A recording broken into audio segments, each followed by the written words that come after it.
از نظام مقدس جمهوری اسلامی که خود ملت عزیز ایران میدانند ما این کشور از تمامیت ارضی کشور از نظام مقدس جمهوری اسلامی که خود بزرگترین حامی استقلال و تمامیت ارضی کشور هست با تمام قوا دفاع خواهیم کرد، برای پیروزی خواهیم جنگید. ما شهادت رو فیض بزرگ می‌دانیم، اما الان برای پیروزی می‌جنگیم. Pemirsa, Iran merilis video yang memperlihatkan detik-detik peluncuran rudal untuk menyerang markas Amerika Serikat di Qatar.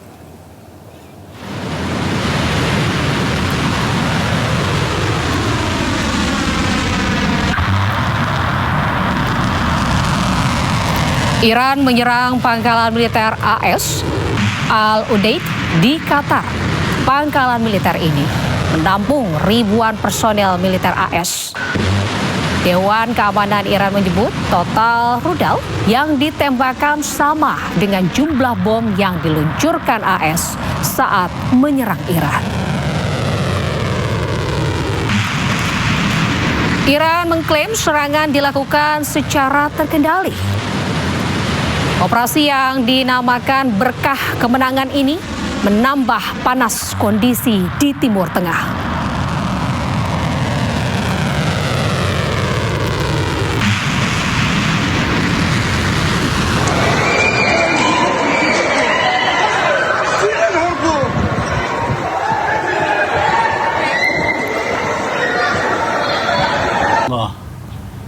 Sementara itu, warga Doha, Qatar panik setelah ledakan keras dari 6 rudal Iran yang menyasar pangkalan militer AS di Al-Udeid. Menteri Pertahanan Qatar mengutuk serangan udara Iran ke pangkalan militer Al-Udeid. Tidak ada korban akibat serangan. Namun demi keselamatan, pemerintah Qatar menghentikan semua penerbangan. Pasca penyerangan di Qatar, pangkalan militer Amerika Serikat di Irak siaga penuh.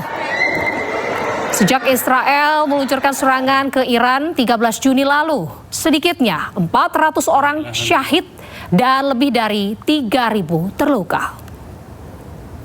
Madam.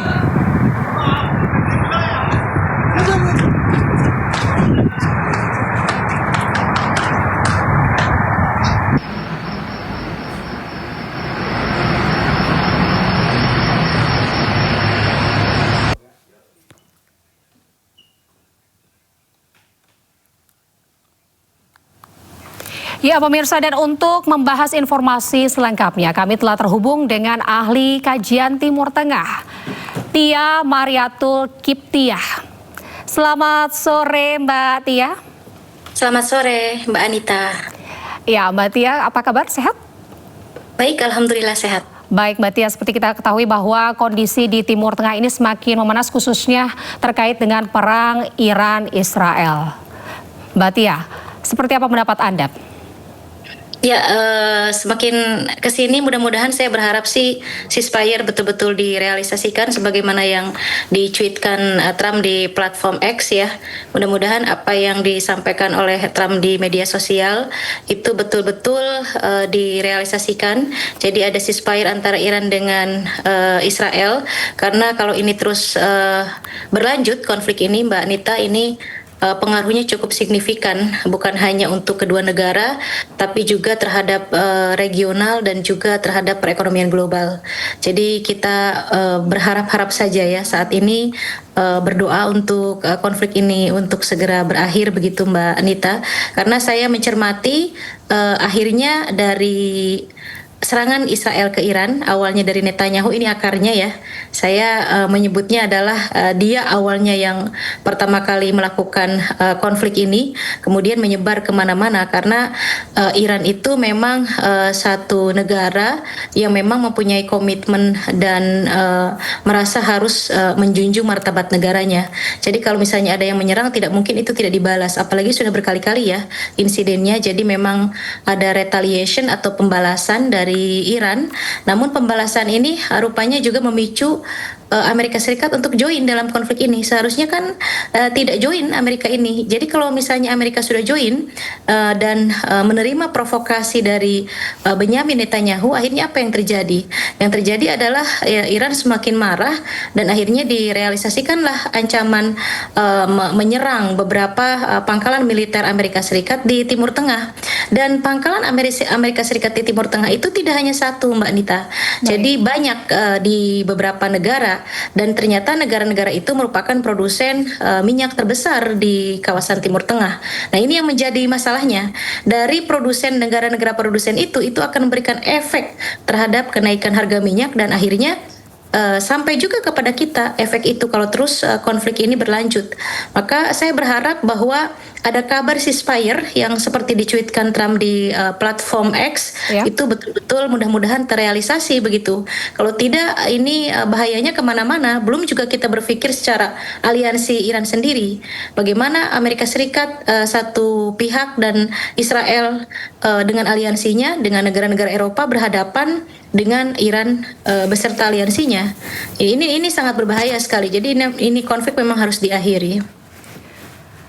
Baik, Mbak Tia, Anda selaku ahli kajian Timur Tengah nih, Mbak Tia, terkait dengan konflik Iran dengan Israel, berarti yang tadi Anda sampaikan, menurut Anda, berarti adalah pemicu perang ini dari Israel ya? Iya, betul. Akar permasalahannya dari situ. Akar permasalahannya ada di Israel. Mbak Tia, karena kondisinya sudah semakin rumit seperti saat ini, semakin panas, lalu selanjutnya Mbak Tia, kira-kira siapa yang paling tepat sebagai penengah dari kedua negara tersebut ini, Mbak Tia? Saya melihat Qatar yang paling tepat ya, karena Qatar itu mempunyai aliansi dengan Amerika Serikat cukup baik, makanya di Qatar itu ada pangkalan militer milik Amerika Serikat, Mbak Nita.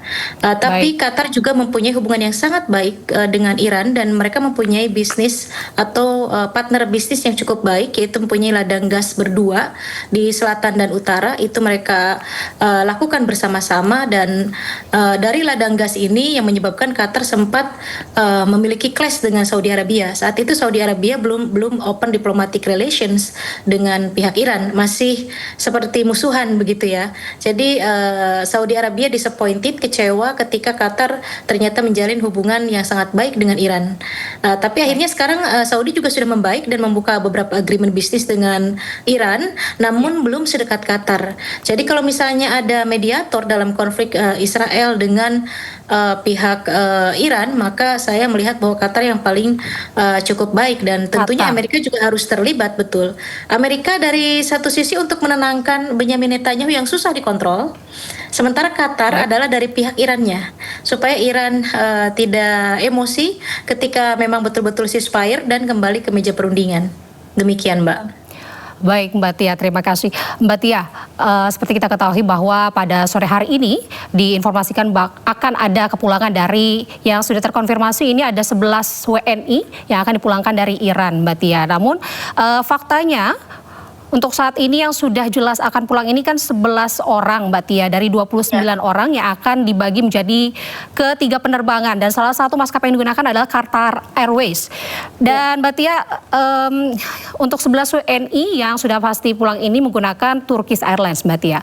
Karena terdapat suatu kondisi di mana masalah dengan Qatar Airways, apakah ini salah satu bentuk atau dampak dari permasalahan perang Israel tersebut? Atau seperti apa Mbak Tia kalau menurut Anda terkait kendala dari Qatar Airways yang akan memulangkan WNI ke Indonesia ini terdapat kendala, Mbak Tia? Iya, saya pikir ini ada dampak, ada pengaruh ya, karena memang pas sirine itu berbunyi, maka semua jalur penerbangan dan Qatar itu merupakan jalur penerbangan yang sering dijadikan transit dan juga merupakan jalur penerbangan yang cukup padat. Jadi ketika ada warning dan Iran ini, saya tidak tahu ya, konflik Iran ini lucu gitu. Jadi ketika mau nyerang, Mbak, itu di call dulu, baik ke pihak Amerika Serikatnya dan juga ke Qatarnya. Ada warning dulu dari Iran bahwa dia akan menyerang. Jadi mereka sudah bersiap-siap juga gitu ya. Jadi ketika ada alarm itu, kepanikan sempat terjadi di Qatar sendiri dan kemudian Qatar dengan sikap menstop semua jalur penerbangan dan ini tentu akan efek terhadap pemulangan WNI kita dari Iran begitu. Baik, berarti kemungkinan besar ini akan tertunda sampai kondisinya kondusif begitu ya, Mbak Tia? Ya, sampai mungkin ada kesepakatan ceasefire antara pihak Iran dengan pihak Israel. Dan harusnya Trump harus bertanggung jawab. Karena dia ikut join dengan menyerang 3 fasilitas nuklir Iran. Itu secara tidak langsung Trump itu join dan pro terhadap Israel.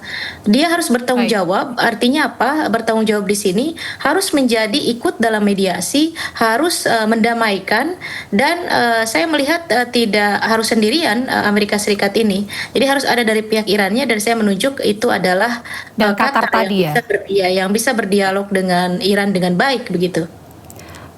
Baik Mbak Tia, kita harapkan semoga apa yang terjadi antara Iran dan Israel ini bisa segera mereda begitu ya. Dan tidak terlepas dari kontribusi sebagai penengah, tadi ada Amerika Serikat dan Qatar menurut Mbak Tia yang paling tepat untuk sedikit mendinginkan situasi yang semakin memanas untuk saat ini. Iya betul Mbak, jadi memang yang paling tepat itu terkait dengan Amerika mengklaim gencatan senjata, namun Iran ini membantah. Bagaimana menurut Anda? Bahkan makin masif ini menyerang Israel. Karena hanya sepihak, itu hanya di-announce di media sosial. Istilahnya apa itu? Diplomasi atau digital diplomasi begitu ya. Dan belum ada apa namanya kesepakatan antara Iran sendiri dengan pihak Israel. Tiba-tiba Trump announce gitu ya bahwa akan ada ceasefire. Sementara dari pihak Irannya belum ada poin-poin. Yang namanya ceasefire itu harus ada agreement dari kedua belah pihak, baik dari pihak Iran ataupun dari pihak Israelnya. Kalau misalnya Trump baru berbicara dengan Israel dan Israel yes untuk end this conflict, tapi bagaimana dengan Iran begitu? Jadi makanya Iran menunggu. Dia bilang kita akan menunggu sampai jam 4 waktu Iran, jam 4 pagi waktu Iran. Maka kita juga semua sekarang menunggu ya. Jam 4 pagi waktu Iran, kita compare ke Indonesia mungkin beberapa jam lagi.